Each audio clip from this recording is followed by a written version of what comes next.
सभी दोस्तों का एक बार फिर से मेरे YouTube चैनल मिस्टर बिया जी कॉम्पिटिटिव जोन में एक बार फिर से स्वागत है। दोस्तों आज जो हम बात करने वाले हैं, आज हम बात करने वाले हैं इतिहास के चोल साम्राज्य के बारे में। तो चोल साम्राज्य के बारे में कुछ बताएं इससे पहले एक बार आपसे रिक्वेस्ट है कि मेरे इस YouTube चैनल को अगर आप नए हैं तो सब्सक्राइब कर लें, क्योंकि हम जो है बहुत ही एक इम्पोर्टेंट प्रश्नों का संकलन करके हम यहाँ आपके सामने लाते हैं।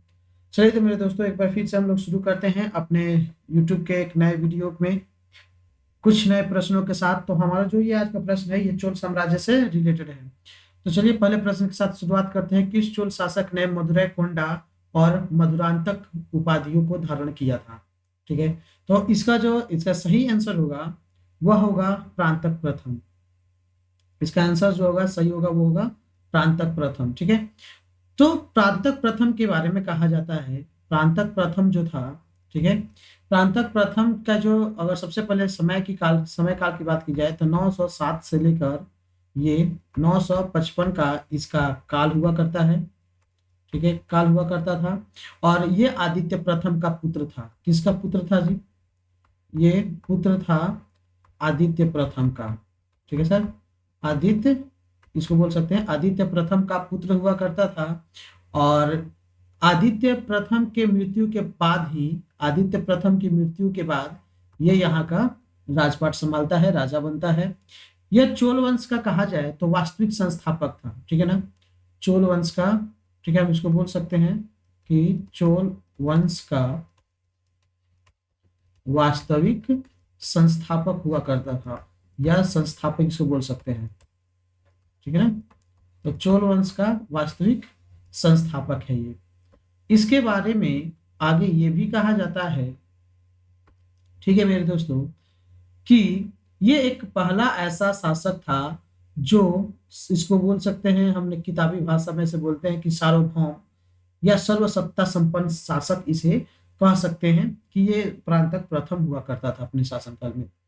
और ये इसने अपने समय में एक मदुरै में, ठीक है ना, एक मदुरै में पांड्य शासक हुआ करते थे। ठीक है, पांड्य शासक हुआ करते थे जिनका नाम हुआ करता था राजसिंह द्वितीय। ठीक है ना, नाम क्या हुआ करता था? राजसिंह द्वितीय। ठीक है ना, तो मदुरई में पांड्य शासक हुआ करते थे राज सिंह द्वितीय। इन्होंने एक युद्ध लड़ा था। किसने? प्रांतक प्रथम ने। वह युद्ध जो था बेलूर का युद्ध था। कहाँ का युद्ध था? बेलूर का युद्ध। ठीक है ना, मतलब बेलूर बेलूर में लड़ा गया था, इसलिए बेलूर का युद्ध इसे कहा गया। तो बेलूर के युद्ध में इसको हरा दिया था। किसको हराया था? प्रांतक प्रथम ने हराया था। किसको हराया? प्रांतक प्रथम ने हराया था किसको? राजसिंह द्वितीय को। तो मदुरै पर विजय पाने के बाद इसे मदुरै कोंडा कहा गया। किसे मदुरै कोंडा कहा गया? ठीक है ना, मदुरै कोंडा कहा गया था किसको? प्रांतक प्रथम को। किसे कहा गया था? प्रांतक प्रथम को। कब कहा गया था? मदुरै जीतने पे। कोंडा मतलब होता है जीतने वाला। ठीक है ना, याद रखिएगा, जीतने वाला को कोंडा कहा जाता है, जीतने वाला को कोंडा कहा जाता था। तो इसने मदुरै को जीता था, इसलिए इसे मदुरै कोंडा कहा जाता है। और जो मदुरै कोंडा, मदुरै में किसका शासक था जब मदुरै जीता गया था? तो पांड्य शासक था। पांड्य वंश का, राजवंश का शासन हुआ करता था। इसने किसको हराया था? तो राज सिंह द्वितीय को। किसने हराया था? राज सिंह द्वितीय को। ठीक है, राज सिंह द्वितीय को हराकर जो है इसने राजकोंडा, मदुरै कोंडा की उपाधि ली थी। और इसकी जो है अन्य उपाधियों की जो बात की जाती है, तो अन्य उपाधियों में अपने यहाँ पे देख लिया मधुरांतक, इसे कहा जाता है। इसको वीर चोल के नाम से भी जाना जाता है, वीर चोल। ठीक है ना, तो वीर चोल की भी उपाधि इसने धारण की थी। इसके साथ ही साथ इसने संग्राम राघव, ठीक है ना, इसने संग्राम राघव की भी उपाधि धारण की हुई थी। ठीक है, इतनी बातें समझ गए आप? चलिए, तो हम अब जो है नेक्स्ट अपने क्वेश्चन की तरफ चलते हैं। प्रश्न ये है कि चोल शासक विजयालय द्वारा तंजौर विजय का उल्लेख किस अभिलेख में हुआ है? चोल शासक विजयालय द्वारा, मतलब विजयालय के द्वारा, विजयालय जो थे चोल शासक, इनके द्वारा तंजौर का विजय का उल्लेख, इन्होंने तंजौर का विजय किया था, किसने? विजयालय ने। तो इसका उल्लेख किस अभिलेख में हुआ है? उदयंतीपुरम ताम्रलेख, या ठीक है ना, ये उदयन उदयंतिरम ताम्रलेख से हुआ है, कि तिरुनेंडुंगलम अभिलेख से हुआ है, या करंडय ताम्रपत्र लेख से हुआ है, या तिरुवालंगाडु, ठीक है ना, तिरुवालंगाडु अभिलेख से हुआ है। तो इसमें से बताना है कि इसका सही आंसर इनमें से क्या होगा। तो दोस्तों इसका जो सही आंसर है यह होगा बी, ठीक है ना, इसका सही आंसर होगा बी। तो इनके बारे में कहा जाता है, ठीक है ना, अगर हम चोल शासकों की बात करें तो चोल शासकों का सर्वाधिक जो प्रामाणिक साधन होता है इनके सारे उल्लेखों को जानना है, इनके सारे इतिहास को जानने के लिए, ठीक है ना, तो इसमें जो सबसे बड़ी संख्या प्राप्त हुए हैं वह संस्कृत का, तमिल का, तेलुगु का और कन्नड़ भाषाओं का प्रयोग हुए जितने भी प्रामाणिक अभिलेख हैं वो इसमें प्राप्त हुए हैं। किन भाषाओं में? तो संस्कृत में, तमिल, तेलुगु और कन्नड़ भाषाओं में। और जहां तक विजयालय की बात आती है तो इसका जो विजयालय का शासन काल होता है, थोड़ा एक बार हम लोग फिर से देख ले। जैसे कि हमने इसके पहले देखा कि 905 ईस्वी से, ठीक है ना, हमने यहाँ पे देखा कि 905 ईस्वी से 955 ईस्वी तक जो है प्रांतक प्रथम का काल होता है।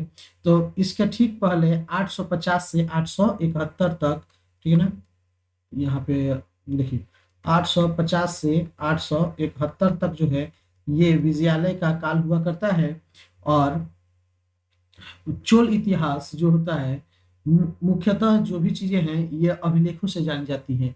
मुख्य चोल शासन का जितना भी जानकारी मिलती है वो अभिलेखों से ही मिल पाता है।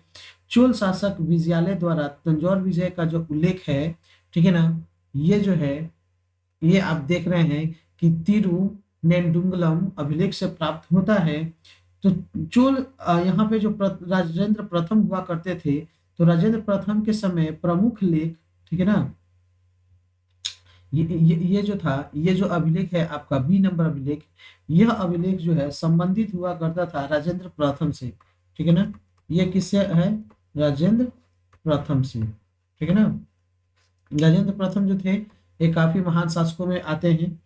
तो राजेंद्र प्रथम के समय प्रमुख लेख यहाँ तिरुवालंगाडु प्राप्त होता है और करंडय जो प्राप्त होता है। और ये जो करंडय है ये दोनों का दोनों, ठीक है ना, ये करंडय और तिरुवालंगाडु ये आपका राजेंद्र प्रथम से संबंधित होता है, ठीक है, जो उसकी उपलब्धियों को विवरण देता है, दर्शाता है, ठीक है। और इतिहास में हम जब देखें, अपनी इतिहास की दृष्टि से जब इसको हम देखते हैं तो सर्वाधिक महत्वपूर्ण लेख जो होता है वह राजराज तृतीय का होता है, जिसको बोलते हैं तिरुवनंतपुरम का अभिलेख, ठीक है ना, तिरुवनंतपुरम का अभिलेख, ठीक है ना। तो यहाँ पे अगर जब हम चोल साम्राज्य के अंदर बात करेंगे तो सबसे एक महत्वपूर्ण लेख होता है जो कि राज, ठीक है ना, राजराज प्रथम का होता है। किसका होता है? राजराज प्रथम का। और इसका जो अभिलेख है, इस अभिलेख को हम बोलते हैं तिरुवेंदीपुरम, तिरुवेंदीपुरम अभिलेख, ठीक है ना, ये राजराज प्रथम का है, ठीक है। तो बात समझ में आएगी। विजयालय द्वारा जो तंजौर विजय का उल्लेख किस अभिलेख में हुआ है? तो तिरुनेंडुंगलम अभिलेख से, तिरुनेंडुंगलम अभिलेख से होता है, ठीक है। आइए हम लोग नेक्स्ट चलते हैं और तीसरे नंबर पे। तीसरा नंबर जो बोल रहा है कि चीनी स्रोतों के अनुसार किस चोल शासक ने व्यापार को बढ़ावा देने के लिए चीन में एक दूत मंडल भेजा था? चीनी स्रोतों के अनुसार मतलब ये जो जानकारी मिलती है एक चीनी बुक के माध्यम से मिलती है, साहित्य के माध्यम से मिलती है, अभिलेखों के माध्यम से मिलती है। तो किसके माध्यम से मिलती है? इन प्रश्नों में तो अधिकतर नहीं दिया गया, हम बाद में इसकी चर्चा करेंगे। लेकिन जब चीनी स्रोत की बात आती है तो एक चीनी स्रोत में ये दर्शाया जाता है कि, ठीक है, ये बताया जाता है कि शासन ने, किस चोल शासक ने व्यापार को बढ़ावा देने के लिए चीन में एक दूत मंडल को भेजा था, ठीक है। तो इसका जो सही आंसर होगा वह होगा कुलोत्तुंग प्रथम, क्या होगा, कुलोत्तुंग प्रथम, कुलोत्तुंग प्रथम ने ही ये दूत मंडल, ठीक है ना, चीन में एक दूत मंडल भेजा था, ठीक है ना। किसने भेजा था, तो कुलोत्तुंग प्रथम ने, किसने भेजा था, कुलोत्तुंग प्रथम ने भेजा था। तो इनके बारे में कहा जाता है कि कुलोत्तुंग प्रथम चोल वंश का ही एक बहुत ही पराक्रमी राजा हुआ करता था, महान जो है प्रशासक हुआ करता था, ठीक है ना, एक प्रतापी राजा बोल सकते हैं और महान प्रशासक बोल सकते हैं। तो यहाँ जो है इसके बारे में कहा जाता है कि कुलोत्तुंग प्रथम ने, कुलोत्तुंग, ठीक है ना, कुलोत्तुंग प्रथम ने सर्वाधिक जो काम किए हैं ये आंतरिक प्रशासन के सुधार में काम किए हैं, ठीक है ना, आंतरिक, इसको बोल सकते हैं प्रशासनिक सुधार हेतु कार्य किए हैं, आंतरिक प्रशासनिक सुधार हेतु इन्होंने काफी कार्य किए हैं चोल साम्राज्य के अंदर, ठीक है ना। हम इसको बोल सकते हैं चोल, हम बोल सकते हैं चोल साम्राज्य में आंतरिक प्रशासनिक सुधार जो है कुलोत्तुंग प्रथम ने किया था। इसके साथ ही जब हम बात करें कि इनकी जो एक और भी बहुत महत्वपूर्ण कार्य है, इनका एक बहुत ही महत्वपूर्ण कार्य है जो अन्य अन्य शासकों में नहीं दिखाई पड़ता है। तो वह जो महत्वपूर्ण कार्य है मेरे दोस्तों, इनका एक और कार्य होता है कि ये जो एक भूमि का सर्वेक्षण इन्होंने करवाया था, ठीक है ना, इन्होंने एक कार्य करवाया था भूमि का सर्वेक्षण। तो चोल साम्राज्य के अंदर, चोल काल के अंदर, चोल साम्राज्य के अंदर इन्होंने भूमि सर्वेक्षण का काम जो है कुलोत्तुंग प्रथम ने करवाया था, और ये जो है 2 बार कराया था, ठीक है ना। कितनी बार कराया था, 2 बार, ठीक है ना, इन्होंने 2 बार कराया था। अब जो है पूछेगा कि कब कब इन्होंने ये जो है कार्य करवाया था, तो जब बात आती है तो पहला जो है फर्स्ट, ठीक है ना, फर्स्ट इन्होंने जो करवाया था वह 1086 के अंदर करवाया था, और सेकंड जो है, सेकंड इन्होंने 1110 को करवाया था। क्या करवाया था, तो भूमि का सर्वेक्षण किसने करवाया था, तो कुलोत्तुंग प्रथम ने, किसने कराया था, कुलोत्तुंग प्रथम ने करवाया था, ठीक है। तो भूमि का सर्वेक्षण 1086 में और 1110 ईस्वी में कुलोत्तुंग प्रथम ने करवाया था। ये एक चोल साम्राज्य के आंतरिक प्रशासनिक सुधारक थे, और इन्होंने ही जो है चोल शासन में व्यापार को बढ़ावा देने के लिए चीन में एक दूत मंडल को भेजा हुआ था। इनके बारे में कुछ और कहा जाता है, ठीक है, कि जो टैक्स प्रणाली थी, जो कर की प्रणाली थी, इन्होंने भिन्न भिन्न क्षेत्रों में उपज के आधार पर इन्होंने क्या किया था, टैक्स लगाया था, ठीक है ना। अगर इनके बारे में कहा जाए कि कर व्यवस्था इन्होंने क्या किया था कर में, ठीक है, तो इन्होंने उपज के आधार पर, ठीक है ना, उपज के आधार पर, ठीक है ना, टैक्स लगाया हुआ था, ठीक है ना। अन्य शासकों की तरह ये नहीं था कि भाई जितने भी उपज हो हमको 1/3 हिस्सा, ठीक है ना, 1/4, 1/6 हिस्सा हमको चाहिए, ऐसा नहीं था। जहां जैसी पैदावार थी उसके अनुसार जो है इन्होंने टैक्स लगाया हुआ था, ठीक है। इनकी एक और जो बात होती है कुलोत्तुंग प्रथम की, तो वह विदेशी राज्यों के साथ इनकी जो कूटनैतिक जो संबंध हुआ करते थे, राजनयिक संबंध हुआ करते थे, तो ये काफी बेहतर हुआ करता था अपने समय में। एक बात आती है जब हम बात करते हैं कि किस समय शासक को ये भेजा गया था, तो 1077 ईस्वी में, ठीक है ना, 1077 ईस्वी में देखो किस चोल शासक ने, भाई किस चोल शासक ने किया था ये, तो किस चोल शासक ने, आइए एक बार फिर से हम आपको याद दिलाते हैं। तो ये थे, ठीक है ना, कौन, कुलोत्तुंग, कुलोत्तुंग प्रथम। कब भेजा था जी, आपको याद होना चाहिए, 1077 में भेजा। कब भेजा, 1077 में भेजा, ठीक है ना। कितने व्यापारियों को भेजा था, कितने व्यापारियों को भेजा था, तो पूछ देगा आपसे, या चाहे आपको स्टेटमेंट वाले में पूछ देगा।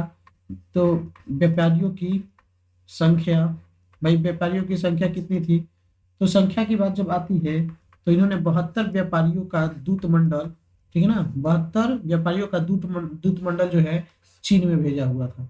बात समझ में आ रही है। चलिए नेक्स्ट प्रश्न की तरफ चलते हैं। प्रश्न है कि निम्नलिखित में से किस चोल शासक ने रामानुज को उत्पीड़ित किया एवं उन्हें अपने राज्य से बाहर निकाल दिया था।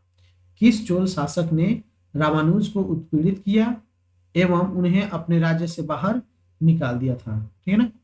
तो इसके बारे में जो कहा जाता है, ये कुलोत्तुंग, ठीक है ना, ये जो था कुलोत्तुंग द्वितीय हुआ करता था।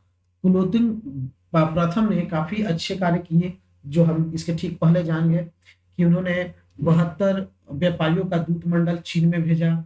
उसने नगर प्रशासनिक सुधार में आंतरिक प्रशासनिक सुधार हेतु कार्य किया, ठीक है। उसने 2 बार भूमि का सर्वेक्षण कराया, एक 1046 में कराया और एक 1110 में कराया, ठीक है ना। इसने एक टैक्स प्रणाली भी अच्छी तरीके से लगाई, उपज के आधार पर जो है इसने टैक्स लगाए, ठीक है। तो ये काफी जो है अच्छे ढंग से कुलोत्तुंग प्रथम ने कराया था। लेकिन जब कुलोत्तुंग द्वितीय की बात आती है तो इसने रामानुज को उत्पीड़ित किया था, ठीक है ना। किसने किसको उत्पीड़ित किया था? रामानुज को उत्पीड़ित किया था, और उत्पीड़ित किया, उन्हें अपने राज्य से बाहर निकाल भी दिया, ठीक है। तो इनके इनके बारे में कहा जाता था कि यह जो है कुलोत्तुंग द्वितीय विक्रम चोल का उत्तराधिकारी हुआ करता था। किसका? ठीक है ना, ये जो था विक्रम चोल का उत्तराधिकारी था, विक्रम चोल का उत्तराधिकारी, ठीक है। तो ये विक्रम चोल का उत्तराधिकारी हुआ करता था, कौन? कुलोत्तुंग द्वितीय, ठीक है। तो कुलोत्तुंग द्वितीय विक्रम चोल का उत्तराधिकारी हुआ करता था। इसके बाद जब कहा जाता है, ठीक है, कि नटराज की जो मंदिर थी, ठीक है ना, तो नटराज के मंदिर के प्रांगण में जो एक प्रतिष्ठित गोविंद राज की मूर्ति था, उसको हटवाकर समुद्र में फेंकवा दिया था। कौन? कुलोत्तुंग प्रथम। यानी एक तरफ से कहा जाए तो यह एक क्रूर शासक था। क्या था? क्रूर शासक बोल सकते हैं। क्रूर शासक में हम इसे गिन सकते हैं कुछ देर के लिए, ठीक है ना। तो क्रूर शासकों में इसकी गिनती मान कर सकते हैं। तो इसने क्या किया था? फेंकवा दिया, ठीक है ना, फेंकवा दिया, ठीक है ना। क्या फेंकवा दिया भाई? ठीक है ना, नटराज की मूर्ति। क्या? नटराज की मूर्ति नहीं, और नटराज मंदिर के प्रांगण में, ठीक है ना, नटराज मंदिर के, ठीक है ना, प्रांगण में, ठीक है ना, नटराज मंदिर के जो प्रांगण में गोविंद राज की मूर्ति, किसकी मूर्ति? ठीक है ना, किसकी मूर्ति थी? गोविंद राज की मूर्ति को क्या किया इसने? फेंकवा दिया, ठीक है ना। इसने क्या किया? गोविंद राज की मूर्ति रखा हुआ था, कहाँ पे रखा हुआ था सर जी? तो ये रखा हुआ था आपका नटराज मंदिर के प्रांगण में। तो नटराज मंदिर के प्रांगण में रखा हुआ था गोविंद राज की मूर्ति, तो इसने कुलोत्तुंग प्रथम ने उसे जो है समुद्र में फेंकवा दिया। यह विक्रम चोल का उत्तराधिकारी था, एक क्रूर शासक था, ठीक है।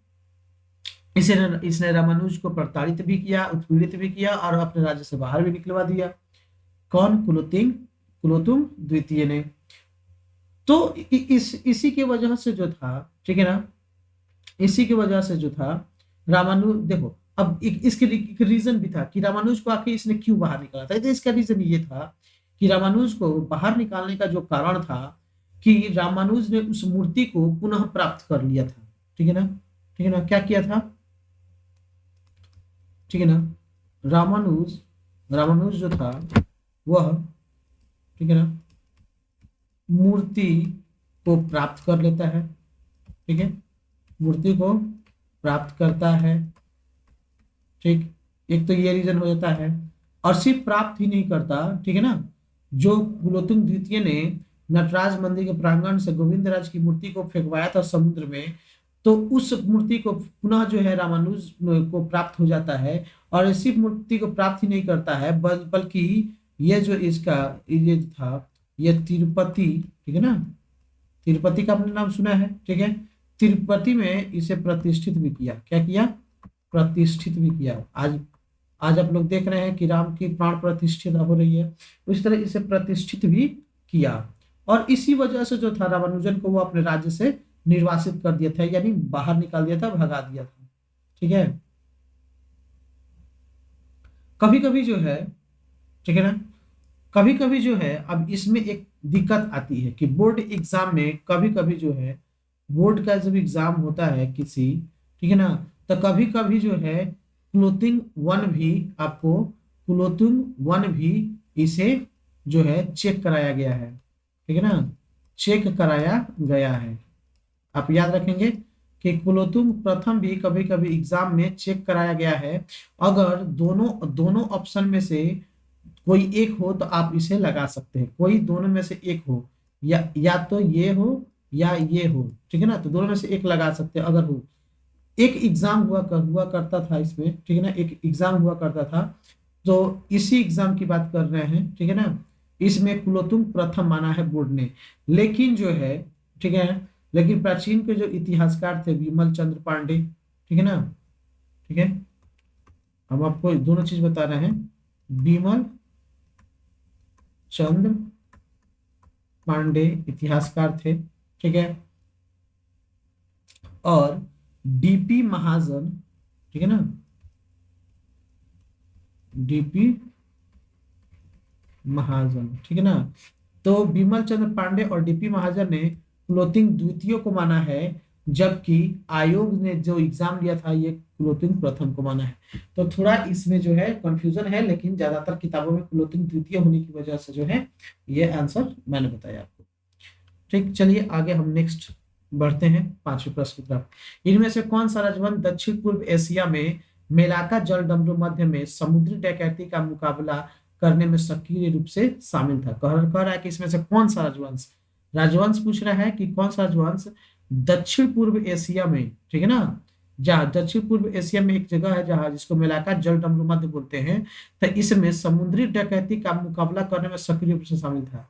आज भी, ठीक है ना, समुद्री डकैती होता है, ठीक है ना, तो उस समय भी हुआ करता था। तो दक्षिण पूर्व एशिया में मेलाका जलडमरू में समुद्री डकैती का मुकाबला करने में सक्रिय रूप से कौन सा राजवंश शामिल था, इसकी इसको बताना है, ठीक है, ठीक है।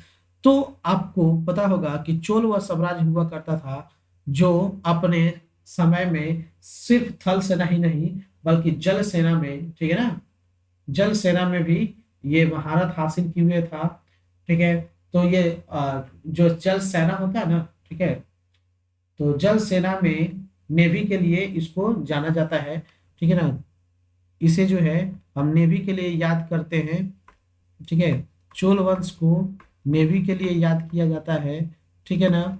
चोल वंश को एक जो है स्वशासन के लिए याद किया जाता है, स्वशासन जो हम आज बोलते हैं पंचायत प्रणाली, ठीक है ना, पंचायती राज होता है ना आज, पंचायती राज, तो पंचायती राज को जो है शुरुआत यहीं से कर सकते हैं, ठीक है। तो इसको बोल सकते हैं ग्राम, ग्राम स्तर पर, ग्राम स्तर पर जो है यहाँ पे ये शासन प्रणाली चलती थी। जो सत्ता का विकेंद्रीकरण है यहीं से शुरू होता है, चोल प्रशासन से, ठीक है। तो चोल सेना की जो विशेषता की बात करें तो चोल सेना नेवी के लिए जानी जाती है, नेवी के लिए, ठीक है ना। इसके पास जो है नौसैनिक जहाजी बेड़ा का संगठन था, ठीक है, इसके पास क्या था, नौसैनी, ठीक है ना, नौसैनी जहाज जो होता है, ठीक है ना, नौसैनी जहाजों का, ठीक है, एक बड़ा बेड़ा हुआ करता था किसके पास, चोल साम्राज्य के पास, ठीक है। तो शक्तिशाली जहाजी बेड़ा के कारण ही चोल राजाओं ने समुद्र से लेकर अनेक द्वीपों का विजय किया, ठीक है, अनेक द्वीपों का विजय किया, यहाँ तक कि ये चलते चलते, ठीक है ना, चोल साम्राज्य श्रीलंका भी पहुंच गए थे। और इसके साथ ही साथ चोल साम्राज्य समुद्र के साथ साथ अनेक द्वीपों का भी विजय किया था। चोल जो है दक्षिण पूर्व एशिया का, ठीक है ना, मेलाका जलडमरू से होने वाले समुद्री जो व्यापार का डकैती से सुरक्षा के लिए भी ये तैयार रहा करते थे। समुद्रों में इनकी एक अस्थायी सेना का भी स्थान हुआ करता था, ठीक है। यहाँ तक कि बंगाल की खाड़ी में एक चोल झील का भी निर्माण इन्होंने किया था। कहाँ किया था, ठीक है, इन्होंने एक चोल झील का भी निर्माण किया हुआ था, ठीक है ना, क्या किया था, चोल झील का भी निर्माण इन्होंने किया था, चोल झील का निर्माण किया हुआ था कि इन्होंने, ठीक है ना। हम किसकी बात कर रहे हैं, हम चोल वंश की बात कर रहे हैं, चोल राजवंश की बात कर रहे थे। ठीक है, तो इन्होंने बंगाल की खाड़ी में कराया था। कहाँ कराया था सर जी, बंगाल की खाड़ी में कराया था।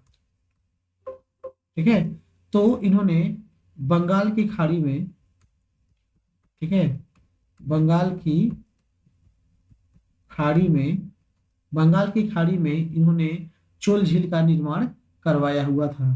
ठीक है, और जब हम इसकी बात करते हैं तो नौसेना का संचालन जो था हुआ करता था, चोलों ने एक रैंक के हिसाब से इसको किया हुआ था।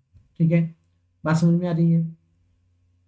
तो अब इसके आगे हम बढ़े अपने छठे प्रश्न की तरफ। तो इसमें से बोल रहा है कि किस राजवंश के शासनकाल के दौरान बुनकरों, ठीक है ना, किसकी, बुनकरों की, व्यापारियों के कैकोलर समुदाय को मंदिर प्रशासन, किस समुदाय की बात की जा रही है, कैकोलर समुदाय, ठीक है ना। तो करा कि किस राजवंश के शासनकाल में के दौरान बुनकरों और व्यापारियों का, ठीक है ना, बुनकरों और व्यापारियों का एक समुदाय हुआ करता था, जिस समुदाय को बोलते हैं कैकोलर समुदाय, को मंदिर प्रशासन और साथ में भूमि स्वामित्व अधिकारियों में अधिक भागीदारी दी गई थी, किसके शासनकाल में। तो जाहिर सी बात है, हम आपको पढ़ा रहे चोल, तो इसका आंसर भी क्या होना चाहिए, चोल ही होना चाहिए। क्या होना चाहिए, चोल प्रशासन। किसके काल में हुआ करता था ये सारी चीजें, चोल प्रशासन में। तो वही पूछ रहा है कि किस राजवंश के शासनकाल के दौरान बुनकरों और व्यापारियों के कैकोलर समुदाय को मंदिर प्रशासन, साथ में भूमि स्वामित्व का अधिकार में अधिक भागीदारी दी गई थी, कम नहीं, यहाँ अधिक भागीदारी दी गई। तो ये जो था चोल शासन में ही हुआ करता था। ठीक है ना। तो इसको जो ये कैकोलर जो समुदाय है, कैकोलर समुदाय, ठीक है ना, कैकोलर जो समुदाय है, इसको कहीं कहीं काइकोलार समुदाय भी मिलता है। ठीक है ना, क्या मिलता है, इसका एक और नाम है काई कोलार समुदाय। इसको हम क्या बोलते हैं, काइकोलार समुदाय। तो किस राजवंश के शासनकाल के दौरान हुआ था, तो चोल राजवंश के दौरान हुआ था। जो बुनकरों और व्यापारियों का कैकोलर समुदाय या काइकोलार समुदाय, ठीक है ना, समुदाय कि इनकी जो श्रेणी हुआ करती थी, ठीक है ना, तो इनको अधिक भागीदारी दिया दिया गया था। तो इसके बारे में और चीजें जो कहा जाता है, ये जो समुदाय था बुनकरों और व्यापारियों का एक श्रेणी हुआ करता था, लेकिन लेकिन ये भी जो है, ठीक है, वे भी सेनाई को बनाए रखा करते थे। ठीक है ना, चोल काल के जो चोल काल का जो समय काल था, उसमें उनकी प्रमुख व्यापारिक और सैन्य भूमिकाएं हुआ करती थी। किनकी, इन समुदायों की, इनकी समुदायों की क्या हुआ करती थी, तो एक इनका विशेष महत्व हुआ करता था। ठीक है ना, एक विशेष महत्व इस कारण हुआ करता था कि यह व्यापार और सैन्य भूमिकाएं निभाते थे। ठीक है ना, ये व्या ठीक है ना, ये जो है व्यापारिक और सैन्य भूमिकाएं निभाते थे। व्यापारियों और सैन्य भूमिकाएं जो है ये निभाते थे।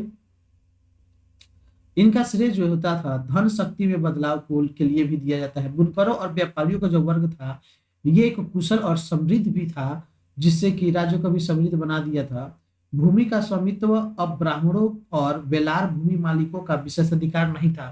पहले जो हुआ करता था, पहले जो हुआ करता था, भूमि का स्वामित्व, भूमि का, ठीक है ना, स्वामित्व, जो भूमि का हम लोग बात करते हैं, भूमि का जो हम बात करते हैं, ठीक है ना, अगर जब हम भूमि की बात करेंगे तो पहले के टाइम में, पहले के टाइम में जो था, ठीक है, सारे भूमि जो हुआ करते थे वह किनको चला जाता था, भूमि सबसे पहले चला जाता था आपको ब्राह्मणों के पास।